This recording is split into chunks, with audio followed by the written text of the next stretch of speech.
आज की चर्चा।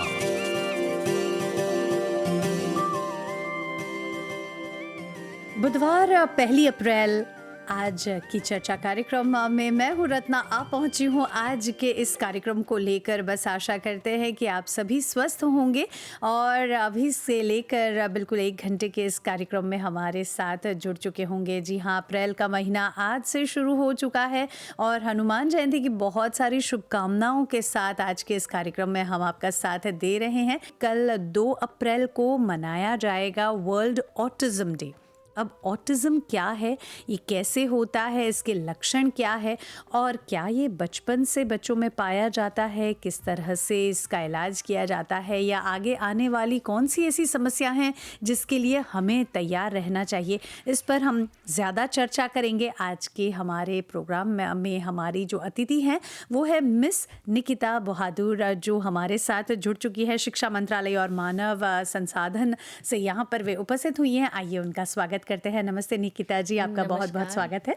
नमस्कार सभी दर्शकों को और सभी श्रोताओं को। जी, और आज हमारा जो शीर्षक है वो है वर्ल्ड ऑटिज्म डे पर। तो पहले तो हम ये ज़रूर जानना चाहेंगे कि ऑटिज्म ये दिन क्यों मनाया जाता है, वर्ल्ड ऑटिज्म अवेयरनेस डे जो है वो क्यों मनाया जाता है और ये कैसे पहचाना जा सकता है। तो वर्ल्ड ऑटिज्म अवेयरनेस डे जो है हर साल 2 अप्रैल को मनाया जाता है और ये यूनाइटेड नेशंस द्वारा मनाया जाता है जी। और इसका लक्ष्य है कि जनता में ज़्यादा से ज़्यादा जागरूकता हम लाएं ऑटिज़म को लेकर, और जो भी जनता में गलतफहमियां हैं वो दूर हों और ऑटिज़म से पीड़ित लोगों को ज़्यादा से ज़्यादा इंक्लूजन हो और उनको समाज में अपनाया जा सके। बिल्कुल। और इस साल का जो थीम है वो है कि एवरी लाइफ हैज़ वैल्यू, यानी कि हर जीवन मूल्यवान होता है। बिल्कुल। और ये थीम रखा गया है ताकि अवेयरनेस से एक कदम आगे बढ़कर हम लोग एक्सेप्टेंस की ओर बढ़ सकें। ये यूनाइटेड नेशंस का लक्ष्य है इस साल का। ओके, और ये जो है ऑटिज्म वो कैसे हम पहचान सकते हैं? तो पहले तो 1 से 3 साल के बच्चों में आप कई लक्षण पहचान सकते हैं। सबसे पहले तो भाषा का प्रयोग करने में देरी होती है, जैसे वो लोग बात करने में, कम्युनिकेट करने में देर करते हैं। जैसे 1 से 3 साल के बच्चों को आप देखेंगे तो वो काफ़ी शब्दों का प्रयोग कर पाते हैं जी।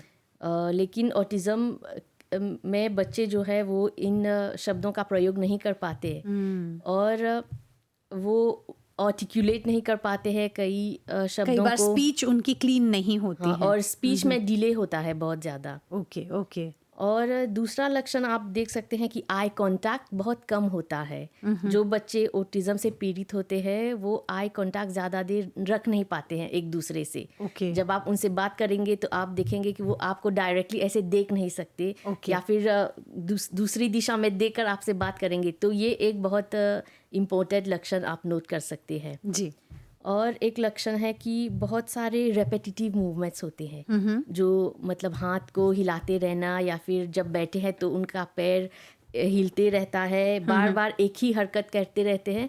तो ये सब ऑटिज़म में आप देख सकते हैं। और जैसे अगर एक बच्चा है तो अपने खिलौनों को एक ही तरह से अरेंज करेगा या फिर एक कलर के हिसाब से, एक साइज़ के हिसाब से सॉर्ट करते हैं। तो हर एक चीज़ उनका जो है वो बहुत स्ट्रक्चर्ड और बहुत रूटीन रहता है। ओके, तो ये 1 से 3 साल के अंतर्गत में एक पेरेंट नोट कर लेंगे तो उन्हें पता चल जाएगा कि ये ऑटिज्म के लक्षण है। तो इसी के साथ साथ हम ये ज़रूर जानना चाहेंगे कि मान लीजिए बहुत सारे पेरेंट्स को ये जानने में भी दिक्कत होती है और अगर आपने पहचान लिया तो उसके लिए क्या किया जा सकता है? तो बहुत सारे थेरापीज़ आप ले सकते हैं, जैसी ऑक्यूपेशनल थेरापी हो गई, या फिर अगर स्पीच प्रॉब्लम है तो आपको ज़रूर स्पीच थेरापी की ओर जाना चाहिए। ये बहुत ज़रूरी है क्योंकि जितने छोटी उम्र में आप ये सब थेरापीज़ करेंगे उतने ही उनका असर होगा बच्चे के डेवलपमेंट के ऊपर। ओके। तो अगर आप ज़्यादा देर करेंगे या फिर बच्चे की उम्र 10 साल के ऊपर हो गई तो उसका असर कम होता है। तो इसीलिए हम लोग पेरेंट्स को ये एडवाइस देना चाहेंगे कि छोटी से छोटी उम्र में ही आप वो थेरापी शुरू कर देंगे।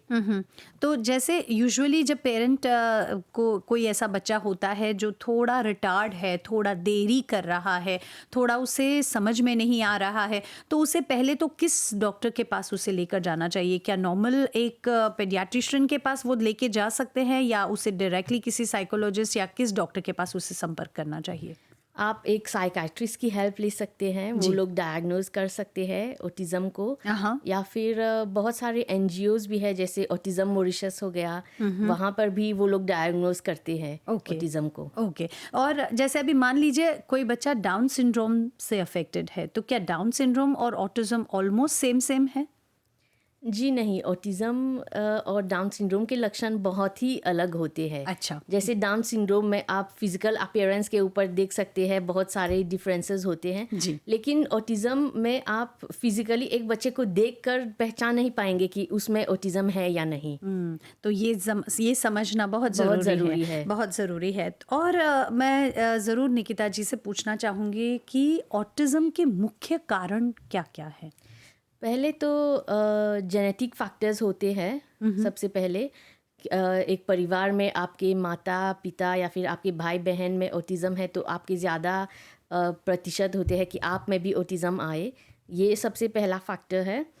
और जेनेटिक म्यूटेशन जो हम कहते हैं, बच्चे के पैदा होने से पहले ही जब वो महिला गर्भवती होती है तो अगर कोई जेनेटिक म्यूटेशन हो जाता है तो वो बच्चा ऑटिज़म के साथ पैदा हो सकता है।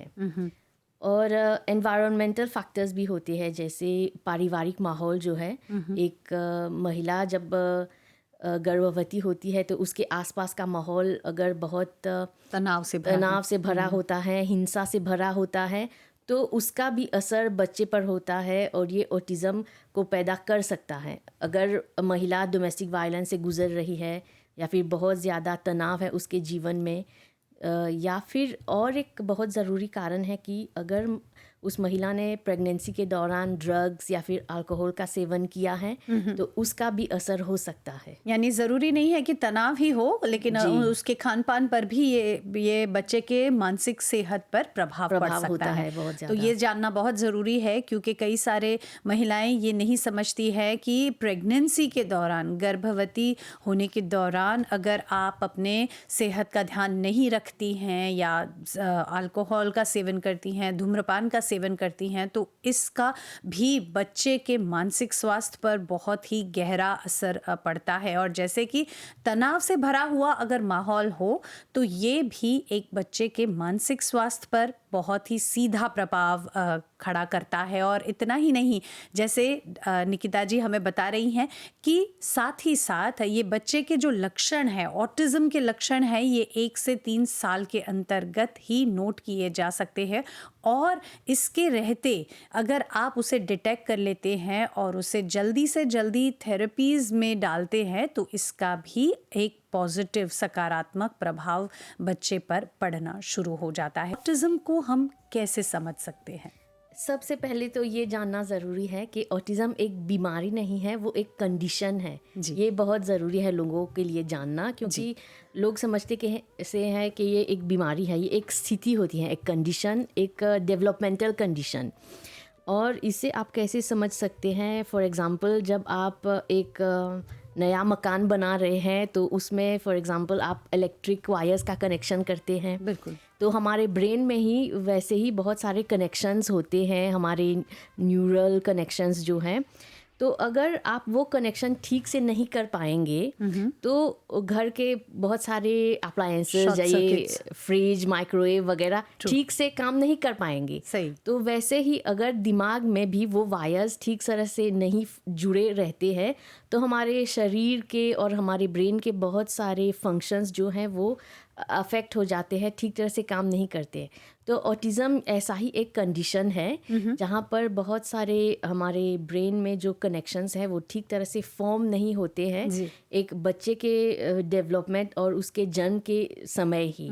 तो इसीलिए जब वो बच्चा बड़ा होता है तो उसमें बहुत सारे डेवलपमेंटल इश्यूज होते हैं। जी। ऑटिज़म एक न्यूरो डेवलपमेंटल कंडीशन है, ये एक डिजीज़ नहीं है, ये बहुत पहले तो समझना चाहिए। जी जी। और इसी के साथ साथ क्योंकि कई सारे लोग जब अगर घर परिवार में कोई ऐसा बालक जन्म लेता है जिसे ऑटिज़म की समस्या रहती है तो हर बार ये बात की जाती है कि वो बीमार है। तो जैसे निकिता जी हमें समझा रही हैं कि वो कोई बीमारी नहीं है, ये एक ऐसा माल फंक्शन कह सकते हैं जिसकी वजह से ये समस्या उत्पन्न होती है, जहाँ पर एक बच्चे को कुछ देरी होती है कुछ चीज़ें समझने में, कुछ चीज़ें रिएक्ट करने में, कुछ चीज़ें बोलने में।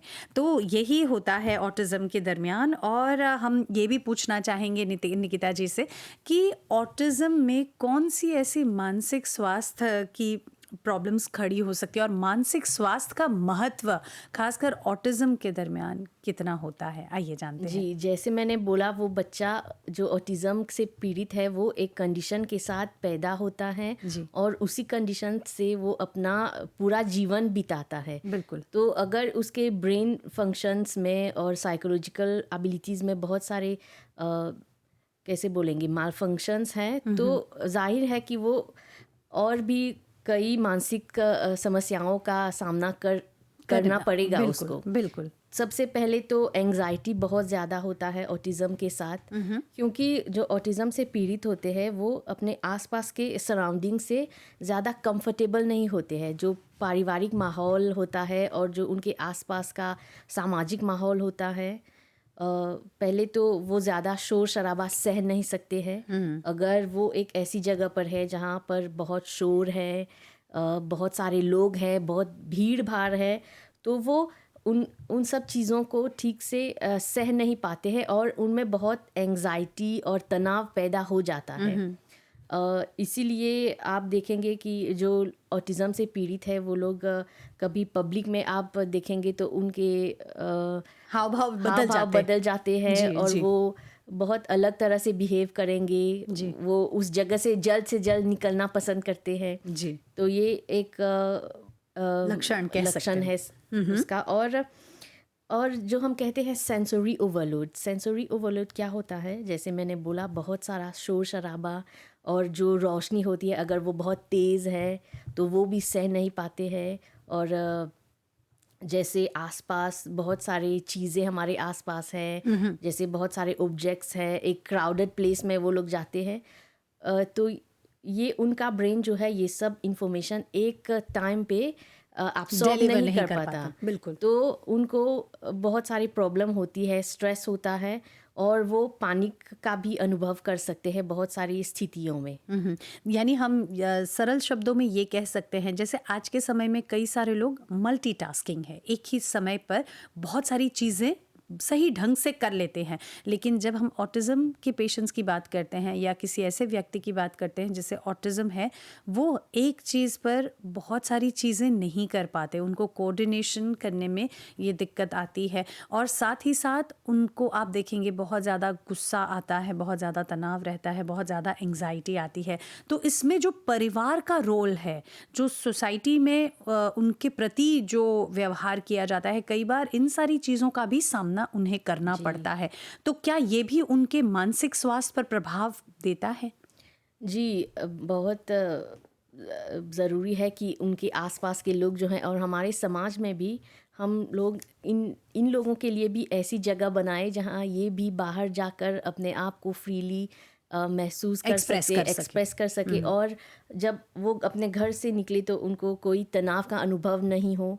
तो हमें ऐसा भी एक इंक्लूसिव माहौल पैदा करना चाहिए अपने समाज में। जी। और जैसे मैंने कहा कि एंग्जाइटी होता है, पैनिक अटैक्स होते हैं और साथ साथ डिप्रेशन भी हो सकता है इन लोगों को, क्योंकि ये ऑटिज़म से पीड़ित लोग जो हैं अपनी भावनाओं को ज़्यादा व्यक्त नहीं करते हैं। उनके हाव भाव आप देखेंगे तो ज़्यादातर न्यूट्रल रहते हैं और दूसरों को भी दूसरों के भावनाओं को भी वो समझ नहीं पाते हैं बिल्कुल। ठीक तरह से। तो इससे क्या होता है कि लोग सोचेंगे कि ये बहुत रूड है या फिर ठीक तरह से बात नहीं करता है। ऐसा नहीं होता है, वो उनमें वो क्षमता ही नहीं होती है कि वो दूसरों के इमोशंस को समझे ठीक तरह से, बिल्कुल। और अपने इमोशंस को भी वो लोग मैनेज नहीं कर पाते हैं ठीक तरह से। सही बात। और कई बार ऐसी कोई सिचुएशंस खड़ी हो जाती है जहाँ पर उनको आप देख सकते हैं कि उनको कई बार वो पैनिक अटैक जैसे महसूस होता है, या फिर उनको बहुत ज़्यादा गुस्सा आना शुरू हो जाता है, या फिर वो चीखना चिल्लाना तक की नौबत आ जाती है। तो ये समझना बहुत ही आवश्यक है कि वो बहुत सारी ऐसी चीज़ें हैं जिनको वो व्यक्त नहीं कर पा रहे हैं, एक्सप्रेस नहीं कर पा रहे हैं, और इंस्टेड ऑफ उनका मजाक उड़ाने के बजाय उनको समझें।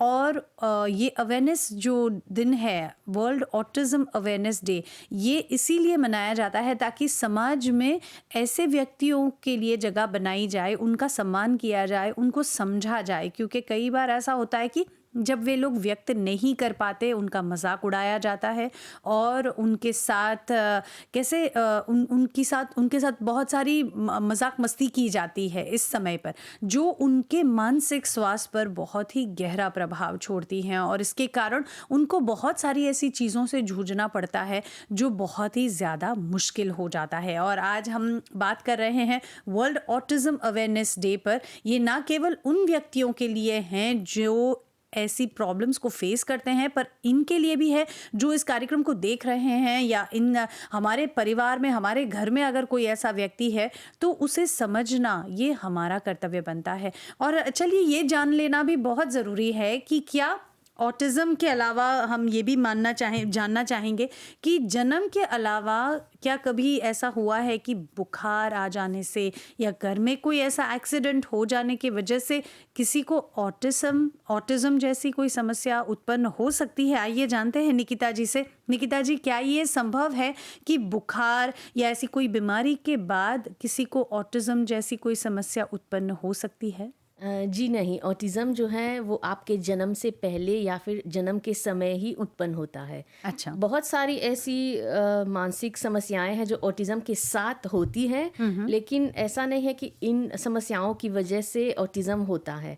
ऑटिज़म के साथ ही आपको एंग्जाइटी, डिप्रेशन या बाइपोलर डिसऑर्डर या स्किज़ोफ्रेनिया, ये सब उनके साथ हो सकता है। लेकिन ऐसा नहीं है कि बुखार की वजह से आपको ऑटिज़म हो गया, या फिर अगर घर में किसी को ऑटिज़म है तो उससे इन्फेक्ट होकर दूसरे बच्चे को हो सकता है। नहीं, ये आपके पैदा होने पर ही आपको होता है।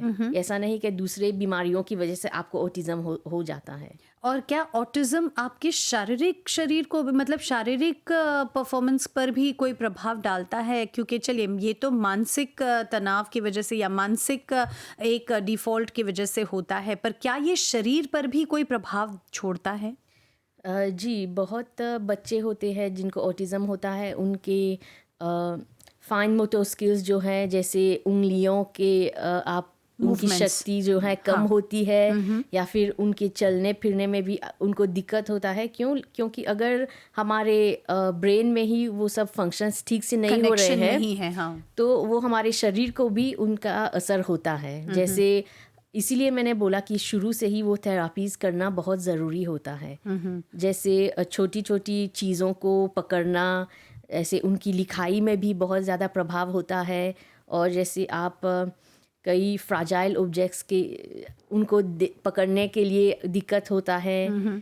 ये सब शारीरिक समस्याएं भी हो सकती है। तो ये जो आप कह रहे थे कि अगर मान लीजिए कोई डिटेक्ट कर लेता है 3 साल के अंदर, जब बच्चा पैदा होता है 3 साल के अंदर ये डिटेक्ट हो जाता है और उसे सही समय पर ये सारी थेरेपीज़ दी जाती हैं, तो क्या इसमें कोई पॉजिटिव प्रभाव दिखाई देना शुरू होता है? जी ज़रूर। अगर आप छोटी उम्र में ही उनका ट्रीटमेंट शुरू कर देते हैं तो आगे जाकर उन्हें समाज में रहने में काफ़ी आसानी होती है। लोगों से मिलना जुलना उनके लिए थोड़ा आसान हो जाता है। क्योंकि अगर आप उस बच्चे को घर में ही रखेंगे, किसी से मिलने नहीं देंगे, अगर दूसरे परिवार के सदस्य उनसे कम्युनिकेट नहीं करेंगे, तो वो बच्चा जाते जाते ज़्यादा रेस्ट्रिक्टेड हो जाता है और उसे समाज में बाहर जाने में भी बहुत दिक्कत होती है, क्योंकि एक ना एक दिन उसे घर से निकलना होगा। जब आप उनको लेके कहीं बाहर जा रहे हैं घूमने के लिए, तो बहुत सारे लोग हो सकते हैं उस जगह पर, तो उन्हें बहुत दिक्कत हो सकती है उस जगह पर। तो इसीलिए आप छोटे से ही उनका सोशलाइजेशन ठीक से करें और उनका थेरेपी और ट्रीटमेंट जो है बहुत ज़रूरी है। तो निकिता जी, हम ये कह सकते हैं कि ऐसे बच्चों को भी नॉर्मल तरीके से ही ट्रीट किया जाए, क्योंकि मैं जी। समझती हूँ कई बार बहुत सारे घरों में भी ये देखा गया है कि स्वाभाविक रूप से अगर ऐसे बच्चे होते हैं तो उनको दूसरे बच्चों से मिंगल करने के लिए नहीं अलाउ किया जाता, या फिर उनको अलग रखा जाता है, या फिर कहीं जाते हैं तो बच्चों को लेकर नहीं जाते, क्योंकि उन्हें कहीं ना कहीं उनको ये शर्म महसूस होती है कि भाई हमारा बच्चा नॉर्मल नहीं है। और इन सारी चीज़ों की वजह से, इन सारे टैबू की वजह से उस बच्चे के मानसिक स्वास्थ्य पर बहुत ज़्यादा गहरा प्रभाव पड़ना शुरू हो जाता है, जिसके कारण वो समाज में मतलब किसी के साथ कोप नहीं कर सकता। उनकी जो कोपिंग मैकेनिज्म है वो बहुत ज़्यादा कमज़ोर होने लगती है। तो जैसे निकिता जी ने हमें समझाया कि 3 वर्ष की आयु में अगर आप इसे समझ लेते हैं, उसको सपोर्ट करते हैं, तो वो बहुत ज़्यादा डेवलपमेंट की ओर प्रोग्रेस करता है। अगर उसे सही ढंग से सही समय पर समझ के उसको थेरेपीज़ दी जाती है, तो ये उसे कोपिंग मैकेनिज़्म में भी हेल्प करता है, उसकी जो स्किल्स है उसको इम्प्रूव करने में आगे बढ़ता है। मैं ज़रूर पूछना चाहूँगी निकिता जी से कि क्या ऑटिज़म के बच्चों को स्पोर्ट्स वगैरह में अगर कोई एनकरेजमेंट मिलता है तो क्या वे आगे बढ़ सकते हैं इस एरिया में, इस फील्ड में? देखिए, ऑटिज़म जो है वो एक स्पेक्ट्रम होता है, यानी कि आप मान लीजिए कि 1 से 10 तक एक स्पेक्ट्रम है, तो एक बच्चा वो 0 से 10 तक कहीं भी उस स्पेक्ट्रम में आ सकता है। जी। बहुत सारे बच्चे होते हैं जो माइल्ड ऑटिज़म से पीड़ित होते हैं, तो उनको आप अगर देखेंगे तो आपको कोई डिफरेंस नहीं दिखेगा। जी। वो स्कूल भी जा सकते हैं, स्पोर्ट्स भी कर सकते हैं, पढ़ाई में भी बहुत अच्छे तरह से कर सकते हैं। लेकिन कोई बच्चे होते हैं जो बहुत सीवियर होते हैं जी। ऑटिज़म में। जी। तो इन बच्चों को बहुत बहुत ज़्यादा दिक्कत होती है किसी भी कार्य में, पढ़ाई में भी या फिर समाज में बाहर जाने में भी। तो ये डिपेंड होता है कि वो उस स्पेक्ट्रम में कहाँ पर आता है वो बच्चा। अगर माइल्ड या मॉडरेट लेवल पर है तो वो बहुत सारी एक्टिविटीज़ जो है एक नॉर्मल बच्चे की तरह ही कर सकता है। ये एक्सेप्शन होता है कि कई जगहों पर वो नहीं जा पाएगा, या फिर जहाँ बहुत ज़्यादा शोर है वो नहीं अडाप्ट कर पाएगा, लेकिन ज़्यादा एक्टिविटीज़ वो एक नॉर्मल बच्चे की तरह कर पाएंगे। लेकिन एक बच्चा अगर सीवियर ऑटिज़म से पीड़ित है तो उसको बहुत ज़्यादा दिक्कत होगी, बहुत कार्य करने में उसे एक अडल्ट की सहायता की ज़रूरत होगी रोज़। तो ये डिपेंड करता है कि वो कितना सीवियर है। जी, यहाँ पर निकिता जी, हमें एक सवाल एक श्रोता ने पूछा है। वो जानना चाहते हैं कि क्या मतलब मान लीजिए अगर किसी अभिभावक को एक बच्चा जो ऑटिज़म में पैदा हुआ है, क्या उसको दूसरे बच्चे के लिए प्लान करना चाहिए? क्या उसको ऐसा नहीं हो सकता कि दूसरे बच्चे में भी ऑटिज़म जैसे कोई लक्षण दिखाई दे? क्या ऐसा हो सकता है?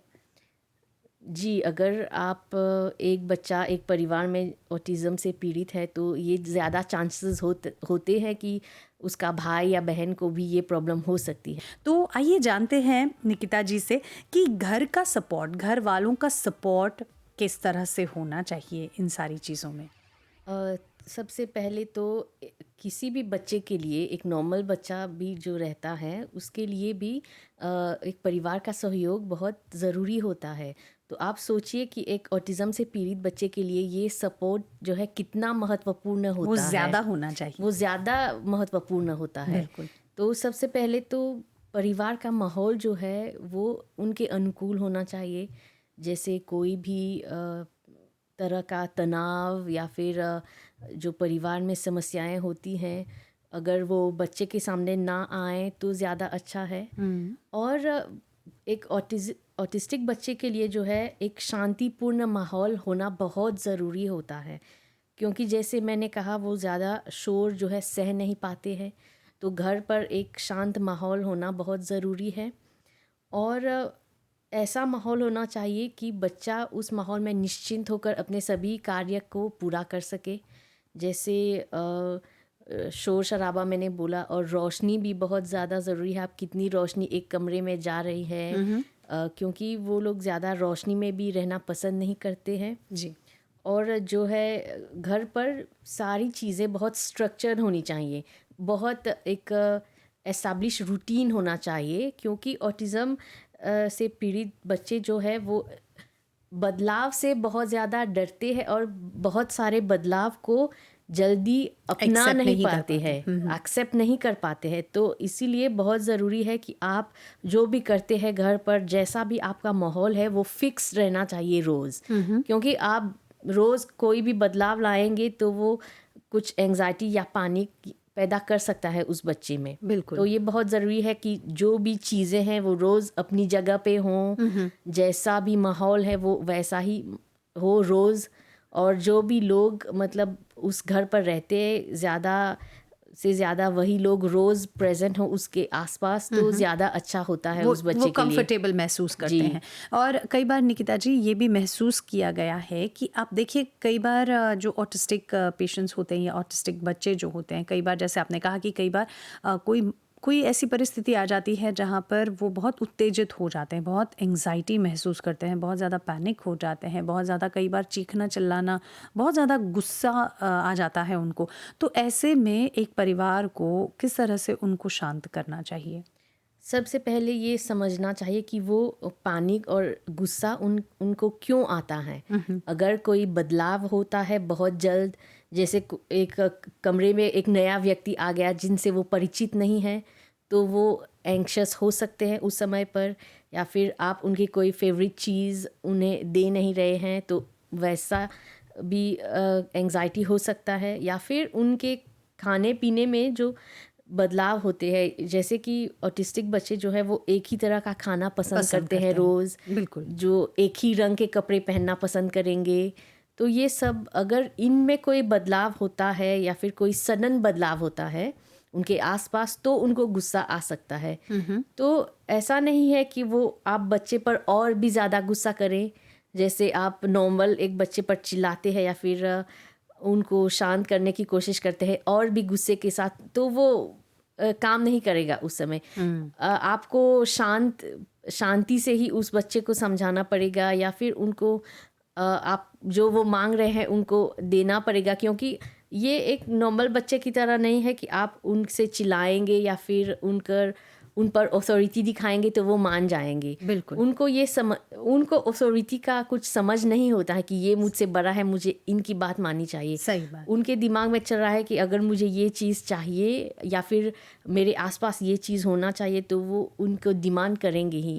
ये नहीं होगा कि आप उनको समझा बुझा कर मना सकते हैं। बिल्कुल बिल्कुल। पहले तो आपको शांत ही रहना पड़ेगा। आप ज़्यादा गुस्सा का प्रयोग करेंगे तो वो उनका एंग्जाइटी जो है ज़्यादा बढ़ सकता है और ये उनको प्रॉब्लम में डाल सकता है। जी। तो जैसे निकिता जी कई सारे लोगों में एक समस्या होती है एपिलेप्सी की। जी। तो क्या एपिलेप्सी भी किसी को ऑटिस्टिक बना सकता है, या फिर ऑटिस्टिक पेशेंट को एपिलेप्सी हो सकती है? जी, ऑटिस्टिक पेशेंट को एपिलेप्सी हो सकती है, लेकिन एपिलेप्सी की वजह से आपको ऑटिज्म नहीं होगा। अच्छा। बहुत सारे बच्चे जो है जब उनको बहुत ज़्यादा बुखार होता है तो वो एपिलेप्टिक फिट्स का शिकार हो सकते हैं जी। या फिर बुखार की वजह से एपिलेप्सी हो सकता है, लेकिन एपिलेप्सी की वजह से ऑटिज्म नहीं हो सकता है। जैसे मैंने बोला ये एक डेवलपमेंटल कंडीशन है, ये आपके डेवलपमेंट में ही शुरू होता है। शुरू से ही मतलब शुरू से ही होता है। वो शुरू में ही हुआ है, बीच में कहीं पर आपको ये होने की चांसेस नहीं है। जैसे कि कोई बीमारी की वजह से या फिर खाने में किसी कमी की वजह से, जैसे आयरन डेफिशिएंसीज वगैरह होते हैं, ऑटिज्म ऐसे नहीं होता है। ये आपको पैदाइशी होता है और आपके पैदा होने से पहले भी आपको हो सकता है। यानी एक तरह से जितना मुझे समझ में आ रहा है ये दवाइयों से ठीक नहीं हो सकता, बट डेफिनेटली थेरेपीज से इसे कंट्रोल में लाया जा सकता है। लेकिन अगर आपको ऑटिज्म के साथ साथ कोई और बीमारी है, जैसे बाइपोलर डिसऑर्डर हो गया या फिर स्किज़ोफ्रेनिया वगैरह, डिप्रेशन, तो इनको कंट्रोल करने के लिए डॉक्टर आपको दवाई दे सकते हैं। बिल्कुल। इस कंडीशन को कंट्रोल करने के लिए। जी जी। और जैसे हम बात कर रहे हैं माता-पिता की, फैमिलीज़ के सपोर्ट की और साथ ही साथ टीचर्स का सपोर्ट। मान लीजिए अगर एक ऑटिस्टिक बच्चा नॉर्मल बच्चों की तरह पढ़ाई कर रहा है और उसका ग्रोइंग जो एस्पेक्ट है वो आपने देखा कि काफ़ी ठीक-ठाक ही है, बट जैसे नॉर्मल बच्चों की तरह उसे ग्रास्पिंग करने में थोड़ी-सी दिक्कत हो रही है। तो क्या ये पेरेंट्स और टीचर्स के साथ मिलकर मतलब पेरेंट्स को टीचर्स को इन्फॉर्म करना ज़रूरी हो जाता है कि उसके बच्चे को कौन-सी प्रॉब्लम से वो गुज़र रहे हैं, और टीचर्स का इसमें क्या समर्थन होता है, क्या रोल होता है? सबसे पहले तो माता-पिता को मैं बोलना चाहूँगी कि अगर आप जानते हैं पहले से कि आपके बच्चे को कोई भी दिक्कत है, मानसिक समस्या है, जी। तो आप ज़रूर उसके स्कूल को बताएँ पहले से ही, ताकि वो स्कूल जो है उस बच्चे को ठीक तरह से सहयोग दे सके, उसको सारी सपोर्ट जो है प्रदान कर सके स्कूल में। क्योंकि बहुत सारे स्कूल में आप देखेंगे कि बच्चे को कोई समस्या होती है, हेल्थ प्रॉब्लम होती है, तो टीचर्स उसको जानते नहीं हैं। जी। जैसे अस्थमा हो गया, या फिर अगर आप स्कूल को इन्फॉर्म कर दे पहले से ही, तो बहुत सारे प्रिकॉशंस स्कूल भी ले हेल्थ सकता रिकॉर्ड्स, है। बिल्कुल हेल्थ रिकॉर्ड्स में उनका एक जैसे हिस्ट्री रहेगा कि जी। उन्हें कोई दिक्कत है तो स्कूल के मैनेजमेंट की ओर से भी उनको सपोर्ट दिया स्कूल को जाएगा। भी आसानी होगी। जी। तो सबसे पहले ये छुपाना नहीं चाहिए पेरेंट्स को। अगर आप चाहते हैं कि आपके बच्चे को सही सहयोग मिले, तो आपको ज़रूर स्कूल को इन्फॉर्म करना होगा। और अगर एक टीचर को कई लक्षण दिख रहे हैं एक जी। बच्चे में, जी। क्योंकि एक टीचर जो है मंडे टू फ्राइडे एक बच्चे के साथ काम कर रहा है रोज़, सुबह से लेकर शाम के 3 साढ़े 3 बजे तक, तो वो उस बच्चे की आदतें जो है पहचानने लगता है। और अगर वो टीचर कोई भी अनोमाली देखता है उस बच्चे के व्यवहार में, तो ज़रूर उनको पेरेंट्स को इन्फॉर्म करना चाहिए, ताकि पेरेंट्स जो है वो आगे की ट्रीटमेंट कर सके, या फिर आगे जो भी डायग्नोसिस है वो कर सकें। तो ऐसा नहीं कि टीचर्स कुछ भी देखे तो इग्नोर करें, तो उनको ज़रूर पेरेंट्स के साथ ये चर्चा करना चाहिए। और जब वो पढ़ाते भी हैं, मान लीजिए एक ही क्लास में कुछ ऐसे बच्चे भी हैं जो ओवर इंटेलिजेंट है, बहुत अच्छे से परफॉर्म कर रहे हैं, और कुछ हैं जो थोड़े स्लो लर्नर्स हैं, तभी क्या सेम उनका जो रवैया है, क्योंकि कई बार होता है कि टीचर्स भी बहुत ज़्यादा जैसे इन सारी चीज़ों को हैंडल करने में बहुत बहुत कम अटेंशन दे पाते हैं, तो इसमें भी टीचर्स को किस तरह से इन दोनों बच्चों को हैंडल करना चाहिए? देखिए, एक टीचर का केवल ये कर्तव्य यह नहीं होता है कि वो जो बुक में है वही पढ़ाए। बिल्कुल। एक बच्चे का व्यवहार जो है उसको संतुलित करना भी एक टीचर का कार्य होता है, स्कूल में, क्लासरूम के अंदर। तो कई बच्चे जो है वो बहुत ज़्यादा इंटेलिजेंट होते हैं। देखिए, आप समाज में 2 बच्चे एक तरह के नहीं हो सकते। सही बात है। हर बच्चे की क्षमता एक समान नहीं होती है। बिल्कुल सही। तो एक टीचर को वो पूरे क्लास के साथ चलना होता है, सारे बच्चों को साथ में लेकर चलना होता है।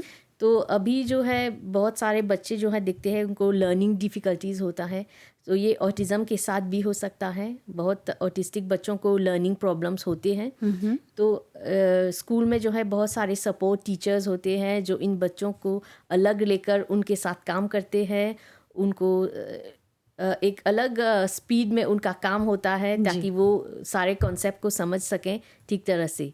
तो सपोर्ट टीचर्स का भी बहुत बड़ा योगदान हो सकता है तो इसमें। यानी हैंड इन हैंड ये दोनों तरफा होना चाहिए, यानी घर का भी सपोर्ट मिलना और साथ ही साथ टीचर्स का सपोर्ट, तभी जाकर एक बच्चे का जो डेवलपमेंट है, फिजिकल डेवलपमेंट, मेंटल डेवलपमेंट, इसमें एक बहुत ही बड़ी भूमिका निभाता है। और साथ ही साथ समाज में भी हम ज़रूर निकिता जी से ये आग्रह करेंगे कि इसमें समाज की भूमिका किस तरह से है। मान लीजिए हमारे आसपास कोई ऐसा व्यक्ति है, कई बार ऐसा होता है कि आपने देख लिया कहीं पर रास्ते पर चलते हुए, या फिर सड़क पर, या फिर बाजार में, या फिर बस में, कहीं पर भी आप जा रहे हैं, आपने देखा कि कोई व्यक्ति है जो थोड़ा स्लो लर्निंग है, उसे समझने में थोड़ी दिक्कत हो रही है, तो समाज में आपकी किस तरह से भूमिका होनी चाहिए? सबसे पहले तो लोगों को अपने आप को शिक्षित करना बहुत ज़रूरी है।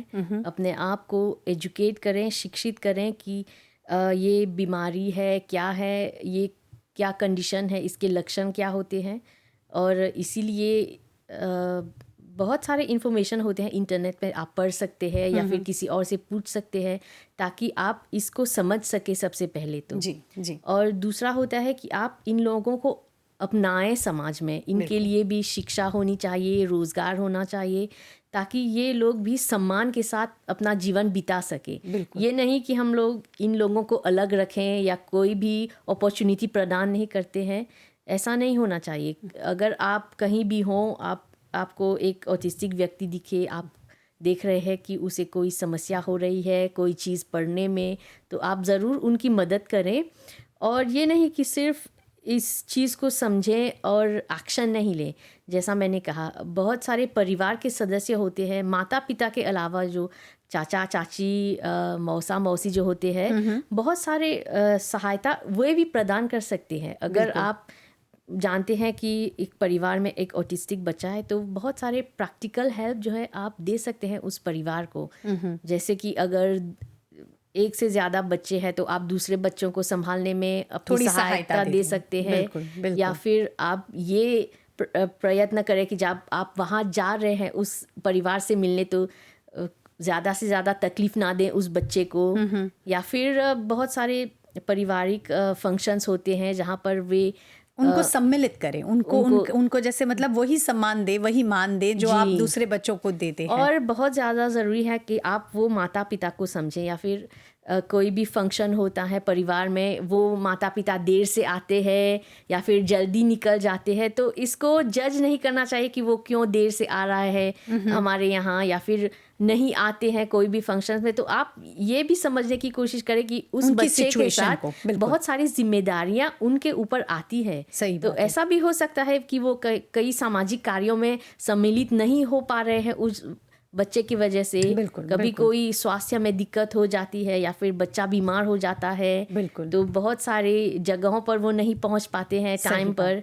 तो ये सब आप समझने की कोशिश करें, ये नहीं कि आप उस पर सवाल उठाएं कि वो क्यों नहीं आ रहे हैं। बिल्कुल, ये एक तरह से हमारी ओर से, यानी समाज में भी हमारी ओर से जो योगदान हम उनको प्रदान कर सकते हैं। बिल्कुल उनको जज नहीं करना है, उनको भी वही सम्मान, वही नज़रिए से देखिए। ऐसा ना देखें कि कोई अलग है, कोई हटकर है, क्योंकि कई बार हमारी ये हरकतें भी उन्हें बहुत ज़्यादा अंदरूनी चोट पहुंचा सकती है, उनको एक ऐसे तनाव के घेरे में ला सकती है। ना केवल उस बच्चे के लिए पर उसके परिवार के लिए भी ये उतना ही घातक हो सकता है। इसी के साथ रत्ना को दीजिए अनुमति।